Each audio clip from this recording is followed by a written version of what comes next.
नमस्कार, आप देख रहे हैं 2019 का महाभारत और मैं हूं आपके साथ विभा उपाध्याय। दरअसल हम महाभारत इसलिए इसे कह रहे हैं क्योंकि हस्तिनापुर के लिए तमाम सियासी दल हर हथकंडे को अपना रहे हैं। हर दल तरकश का वो तीर चलाने पर आमादा है जो विरोधियों के चक्रव्यूह को तोड़ सके।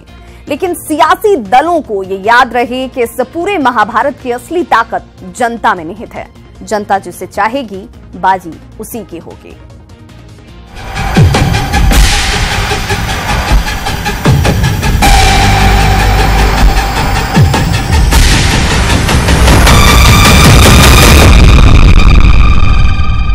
तो चुनाव में अब चंद दिन ही बचे हैं। बासंती बयार में दल और दिल दोनों मचल रहे हैं, जिसका नतीजा ये है कि नेता ताबड़तोड़ पाला बदल रहे हैं। पिछले महीने पार्टी से इस्तीफा देने वाले बिहार प्रदेश कांग्रेस के पूर्व अध्यक्ष और पूर्व मंत्री रामजतन सिन्हा आज जेडीयू में शामिल हो गए।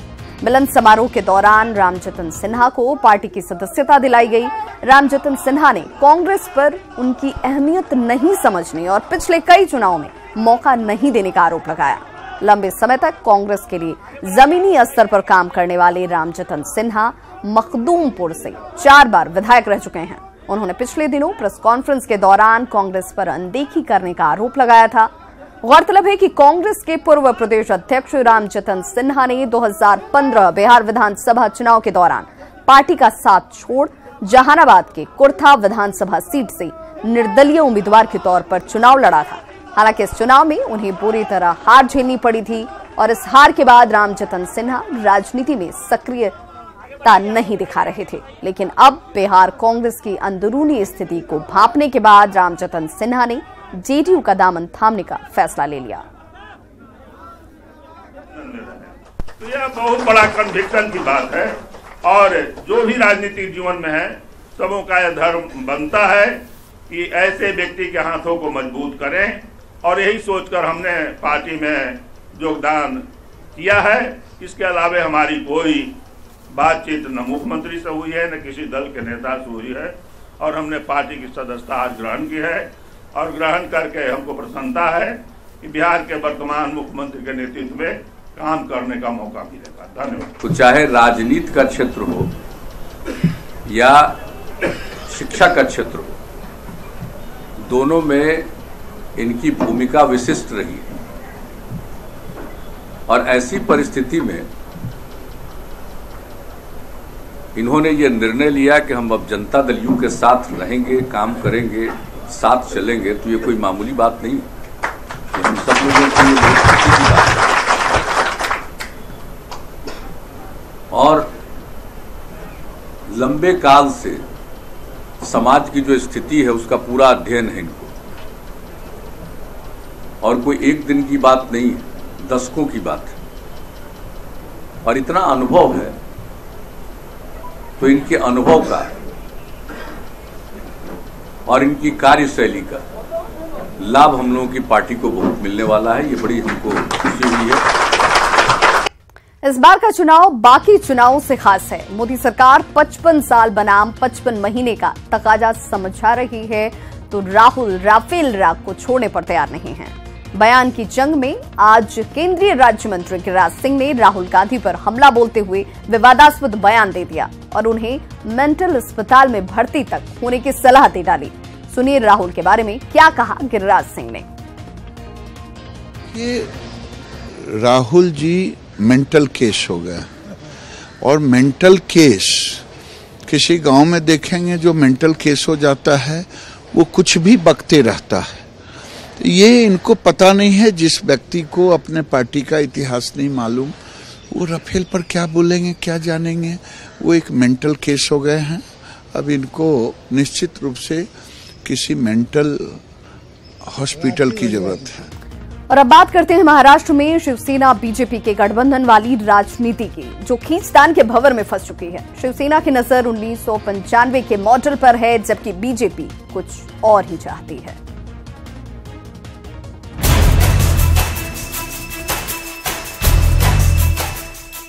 महाराष्ट्र में शिवसेना बीजेपी में जारी है सियासी खींचातान। गठबंधन के लिए 1995 मॉडल पर शिवसेना की नजर। 43 लोकसभा सीट जीतने के बीजेपी के दावे पर शिवसेना का प्रहार। आने वाले आम चुनावों में बीजेपी महाराष्ट्र में अपने सहयोगी दल शिवसेना से गठबंधन के लिए अपनी कोशिशों में कोई कोर कसर नहीं छोड़ रही, लेकिन शिवसेना आसानी से मानती नजर नहीं आ रही है और लोकसभा चुनाव में 43 सीट जीतने के बीजेपी के दावे का मजाक उड़ाने के बाद तो शिवसेना के इरादे कुछ और ही इशारा कर रहे हैं।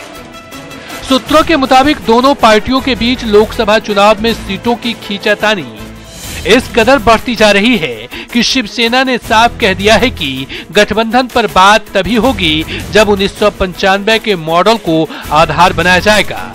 1995 मॉडल के हिसाब से शिवसेना की पहली मांग ये होगी कि फडणवीस की सरकार भंग कर महाराष्ट्र में विधानसभा चुनाव लोकसभा चुनाव के साथ ही कराया जाए। सेना की दूसरी मांग ये होगी कि अगर बीजेपी उनके साथ गठबंधन करना चाहती है तो उसे मुख्यमंत्री पद पर शिवसेना का दावा कबूल करना होगा। इसके लिए वो 288 सीटों वाली विधानसभा में लगभग 150 सीटें और लोकसभा चुनाव के लिए महाराष्ट्र की कुल 48 सीटों में से 25-26 सीटें मांगेगी। यानी शिवसेना जिस 1995 वाले मॉडल को आधार बनाने की बात कह रही है, उसमें उसकी डिमांड का पूरा पैकेज है।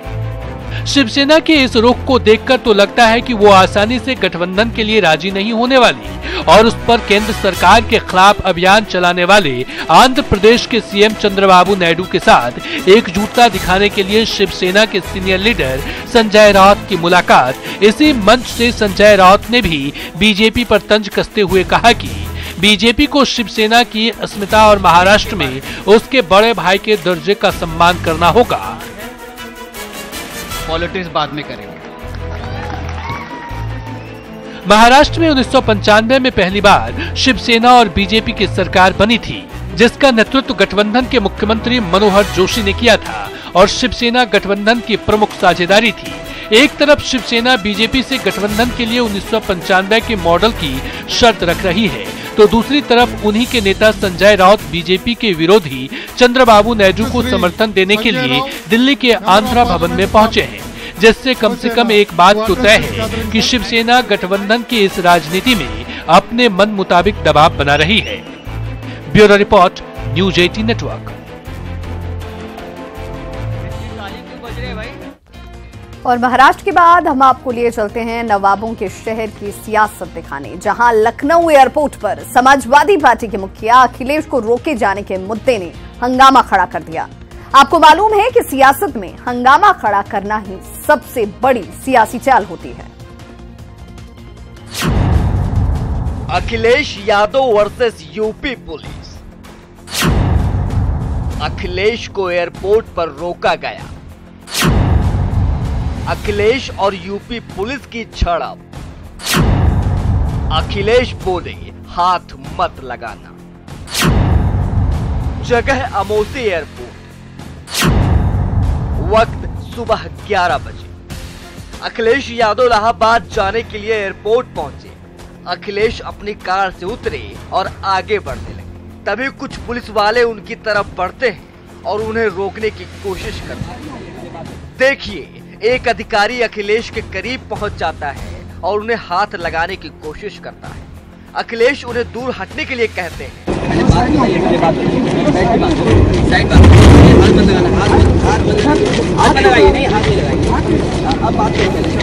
अखिलेश कहते हैं हाथ मत लगाना। इसके बाद अखिलेश के सुरक्षा कर्मियों ने पुलिस वालों को अखिलेश से दूर कर दिया। मामला गर्म हो चुका था। अखिलेश गुस्से में थे। जब अधिकारियों ने अखिलेश को बताया कि उन्हें प्रयागराज जाने की इजाजत नहीं है, तो अखिलेश ने कहा कि सरकार के ऑर्डर की कॉपी दिखाओ। कैंसिल का कागज तुम नहीं कागज दीजिए ना मुझे ना, कागज दीजिए। कैंसिल सरकार कागज पे चलती है, बातों से नहीं चलती है। नहीं दिखाइए नहीं, कागज प्रिंट आउट दिए, इसलिए मैं प्रिंट आउट लाया हुई। देखिए प्रिंट आउट क्या है। अखिलेश जाने पर अड़े थे और पुलिस उन्हें रोके खड़ी थी। कुछ ही देर में खबर तेजी से कार्यकर्ताओं में फैल गई। मामले को विधानसभा से संसद तक पहुंचने में देर न लगी और देखते ही देखते मामले ने सियासी रंग ले लिया। Bureau report, news 18।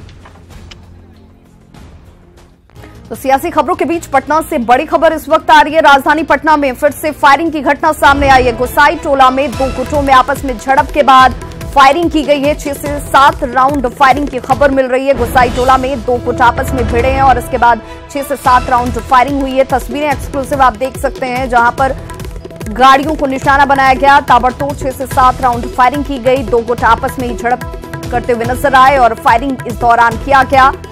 फायरिंग की खबर के बाद तमाम अमला जो है वो घटनास्थल पर पहुंचा हुआ है और छानबीन की जा रही है। गाड़ी और होटल में तोड़फोड़ की गई। इस दौरान कुछ दिन पहले आपको बताते चले, होटल में सेक्स रैकेट का खुलासा हुआ था और उसके बाद आज ये घटना, जहां पर राजधानी पटना में सरेआम फायरिंग की घटना एक बार फिर से कानून व्यवस्था को लेकर सवाल खड़े करती है। और हमारे सहयोगी संजय ने घटनास्थल का जायजा लिया। पाटलिपुत्र थाना क्षेत्र के गोसाई टोला में स्थानीय लोगों और होटल मालिक के बीच विवाद हुआ है और अभी भी स्थानीय लोग काफी संख्या में यहाँ जुटे हुए हैं।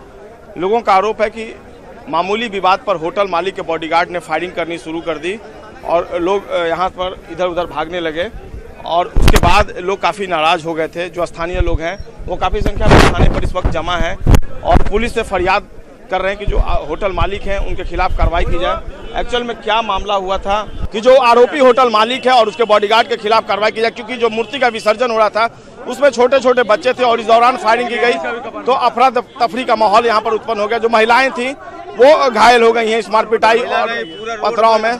तो निश्चित तौर पर राजधानी पटना में थाना के सामने एक शर्मनाक घटना हो गई है। बहरहाल पुलिस हालात पर नजर बनाए हुए और नियंत्रण करने का दावा कर रही है। देखना होगा जो स्थानीय लोगों की डिमांड है, उसके बाद पुलिस इस पूरे मामले में किस तरह की कार्रवाई करती है। कैमरा पर्सन राहुल के साथ संजय कुमार, न्यूज 18 पटना।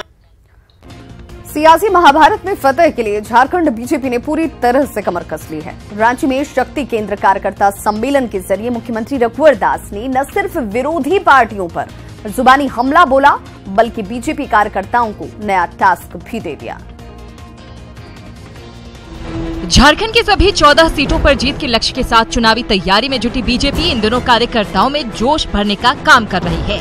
इसी कड़ी में रांची के हरमू मैदान में खूंटी, हजारीबाग और रांची संसदीय क्षेत्र के कार्यकर्ताओं का शक्ति केंद्र सम्मेलन आयोजित किया गया, जिसमें सीएम रघुवर दास ने पार्टी के चुनावी अभियान को जन अभियान में बदलने का आह्वान किया। इसके लिए आप सभी जो शक्ति केंद्र के कार्यकर्ता हैं, मेरा अनुरोध है कि आप अभी घर घर झंडा बांधने का काम या दिया जलाने का काम, एक एक गांव जाए, एक एक गली जाए, एक एक दरवाजा खटखटाकर हम इन 4 वर्षों में 4.5 वर्षों में हुए काम को देश की एक एक जनता को हम बताने का काम करें। चुनावी साल है, लिहाजा पार्टी कार्यकर्ताओं को भी पहचान और पूरा सम्मान मिलना चाहिए। इसलिए सभी कार्यकर्ताओं के लिए पहचान पत्र बन रहा है। चुनावी साल में जनता का भी कोई काम रुकना नहीं चाहिए। सीएम को मंजूर नहीं कि जनता छोटे छोटे काम के लिए सरकारी बाबुओं के आगे पीछे घूमती रहे।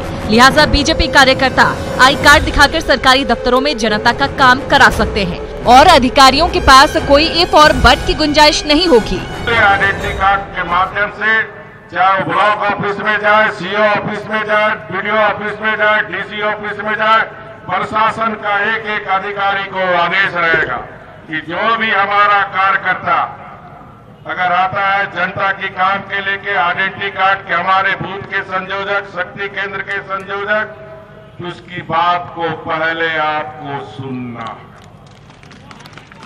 ये काम सरसरा के सुनना और जो अधिकारी नहीं सुनेगा उसको पर भी त्वरित कार्रवाई भी हो।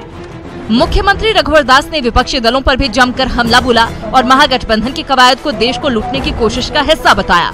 वहीं कार्यक्रम में बतौर मुख्य अतिथि शामिल हुए छत्तीसगढ़ के पूर्व सीएम रमन सिंह झारखंड सरकार की योजनाओं से इतने प्रभावित हुए कि उन्होंने यहाँ तक कह दिया कि अगर ऐसी योजनाएं उन्होंने छत्तीसगढ़ में चलाई होती तो वे चौथी बार सीएम होते। जब झारखंड आया मन प्रसन्न हो गया। यहाँ की योजनाओं को देखकर बड़ी प्रसन्नता हुई। कुछ योजना तो मुझे लगा कि उस योजना का क्रियान्वयन यदि डॉक्टर रमन कर लिया होता तो आज डॉक्टर रमन चौथी बार मुख्यमंत्री। कार्यक्रम को पूर्व सीएम अर्जुन मुंडा ने भी संबोधित किया और अब की बार 400 के पार लक्ष्य को याद कराते हुए कार्यकर्ताओं से मोदी सरकार की उपलब्धियों को जनता के बीच ले जाने की अपील की। साथ ही विपक्षी एकता की कवायद को दिशाहीन बताया। ऐसे दल के लोग कहीं गठबंधन की, कहीं महागठबंधन की, कहीं गांठ बांधने की बात तो करते, लेकिन भारत को समग्रता के साथ देखने का उसमें दृष्टिकोण नहीं।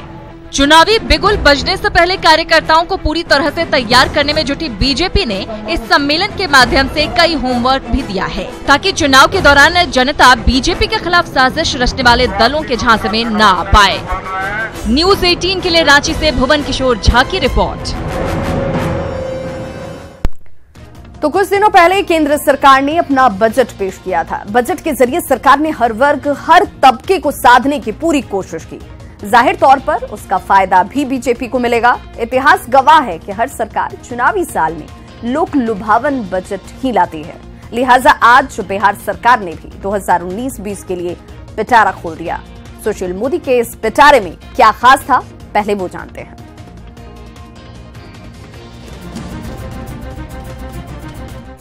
वित्तीय वर्ष 2019-20 के लिए बिहार का बजट पेश किया गया। वित्त मंत्री सुशील मोदी ने 2 लाख करोड़ से ज्यादा का बजट विधानसभा में पेश करते हुए विकास के मुद्दे पर बिहार को देश के कई अग्रणी राज्यों से बेहतर बताया। 5 लाख तक की चिकित्सा सुविधा, मुख्यमंत्री के साथ निश्चय, प्रधानमंत्री का बिहार पैकेज तथा IT का सुशासन में प्रयोग कर बिहार ने देश में एक अलग पहचान बनाई है। आज देश के कई राज्य बिहार के अनेक कार्यक्रमों का अनुसरण कर रहे हैं। बिहार के बारे में अब कहा जा सकता है, what Bihar thinks today, India thinks tomorrow. जो आज बिहार सोचता है, कल हिंदुस्तान उसको सोचता है। वर्ष 2019-20 के बजट का आकार 2,501 करोड़ रुपए का है। वर्ष 2018-19 का बजट 1,76,990 करोड़ का था। वर्ष 2019-20 में वार्षिक स्कीम का कुल बजट 1 लाख करोड़ अनुमानित है। स्थापना एवं प्रतिबद्ध व्यय का बजट अनुमान 99,110 करोड़ रुपए का है। कुल पूंजीगत व्यय 45,270 करोड़ रुपए अनुमानित है। केंद्रीय करों में राज्य की हिस्सेदारी 2019-20 में 89,121.79 करोड़ है। तो वहीं 2019-20 में कृषि विभाग को योजना मद में 2,259.8 करोड़, पथ निर्माण विभाग को योजना मद में 5,936.92 करोड़, ग्रामीण कार्य विभाग को योजना मद में 9,896.97 करोड़, ऊर्जा विभाग को योजना मद में 4,583.13 करोड़, शिक्षा विभाग के लिए 20,309.03 करोड़, जबकि स्वास्थ्य विभाग के योजना मद में 5,138.50 करोड़ रुपए आवंटित हैं। 16-17 के लिए बिहार को प्रति हेक्टेयर सर्वाधिक मक्का उत्पादन हेतु कृषि कर्मण पुरस्कार देने की घोषणा हुई है। महोदय, भारतीय कृषि एवं खाद्य परिषद द्वारा डेयरी एवं पशु प्रक्षेत्र में सतत उच्च वृद्धि उल्लेखनीय प्रदर्शन के लिए बिहार को ग्लोबल एग्रीकल्चर लीडरशिप अवार्ड 2018 प्रदान किया गया है। जबकि इस बार के बजट में सूबे में 11 मेडिकल कॉलेज खोलने को अनुदान दिया गया है। सूखा प्रभावित इलाके के किसानों को 2.20 करोड़ का आवंटन किया गया है।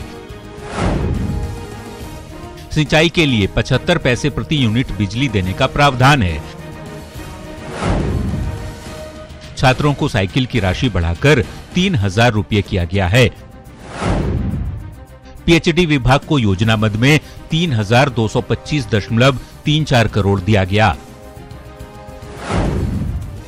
जबकि गृह विभाग का कुल बजट 10,968.58 करोड़ और जल संसाधन विभाग का कुल बजट 9,652.30 करोड़ निर्धारित किया गया है। 11.3 हमारा विकास दर है। हम इस विकास दर को मेंटेन किए रहना चाहते हैं और हम लोग को उम्मीद है कि आगे भी हम इसको जो है और मेंटेन किए रह सकें। तो बजट में सुशील मोदी ने सीएम के साथ निश्चय को प्राथमिकता देते हुए बजट के प्रावधानों को विस्तार से बताया। बुधवार को सदन में राज्यपाल के अभिभाषण पर वाद विवाद और सरकार की ओर से उत्तर दिया जाएगा, जबकि गुरुवार को 2018-19 की तृतीय अनुपूरक व्यय विवरणी पर चर्चा, वोटिंग और विनियोग विधेयक पेश किया जाएगा। हालांकि विपक्ष ने इस विधेयक के विरोध करने की तैयारी कर रखी है। लिहाजा बजट सत्र के हंगामेदार होने के पूरे आसार हैं। न्यूज 18 के लिए पटना से दीपक प्रियदर्शी, ब्रजम पांडे और आनंद अमृतराज की रिपोर्ट।